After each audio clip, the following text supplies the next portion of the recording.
வணக்கம். திராவிட முன்னேற்றக் கழகத்தின் ஆட்சி கலைக்கப் போகிறது. எல்லை மீறி போகும் திமுகவின் செயல்பாடுகள் மத்திய அமைச்சகம் வெளியிட்டுள்ள மிக முக்கியமான அறிவிப்பால் தற்பொழுது ஒன்றும் செய்ய முடியாமல் திணறி போயிருக்கும் திராவிட முன்னேற்றக் கழகத்தின் அரசாங்கம் என்றே கூறலாம். மத்திய பட்ஜெட் ஒதுக்கீடில் கிட்டத்தட்ட முதல் தவணையாக வெள்ள நிவாரண பணிக்காக 150 கோடி ஒதுக்கீடு செய்யப்பட்டிருக்கிறது. ஆனால் அந்த 150 கோடியும் தற்பொழுது 3 நாட்களில் செலவழிக்கப்பட்டதாக கணக்கு காட்டப்பட்டுள்ளது.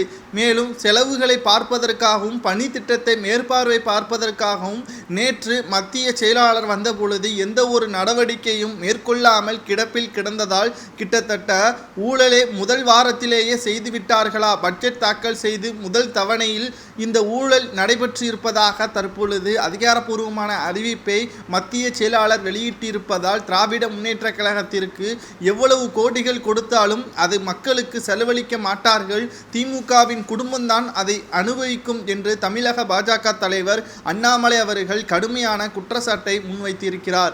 இதற்காகத்தான் ஆளுநரை மாற்றாமல் மீண்டும் தமிழக ஆளுநராக RN ரவி அவர்களது பதவிக்காலம் நீட்டிக்கப்படுவதாகவும் இவர்கள் செய்த தவறுகளை சுட்டிக்காட்டுவதற்காகத்தான் பாஜகவிற்கு மிகப்பெரிய ஒரு உந்து சக்தியாக மறைமுகமாக ஆளுநர் இருக்கிறார் என்பதையும் இதன் மூலமாக தெரிய வருகிறது. தமிழகத்தில் மட்டும்தான் இது போன்ற நிலைமை இருக்கிறது என்று பார்த்தால் நிச்சயமாக மற்ற மாநிலங்களை விட தமிழகத்தில் அதிக அளவு இருக்கிறது. காரணம், ஒட்டுமொத்த பணத்தையும் ஊழல் செய்கின்ற ஒரே கட்சி அது திமுக தான். அதில் எந்த ஒரு மாற்று கருத்தும் கிடையாது.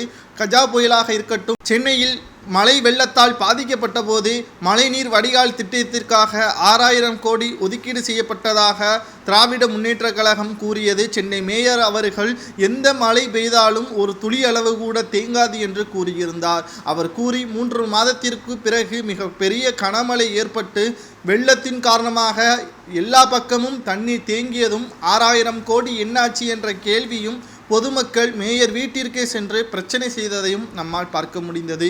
இப்பேற்பட்ட ஊழல்வாதிகள் ஆட்சியில் பல கோடி ரூபாய் நிதியாக கொடுத்தாலும் இவர்களது ஆட்சியில் அது மக்களுக்கு சென்றடையுமா என்று பார்த்தால் மிகப்பெரிய ஒரு கேள்விக்குறியாகத்தான் அமைந்திருக்கிறது.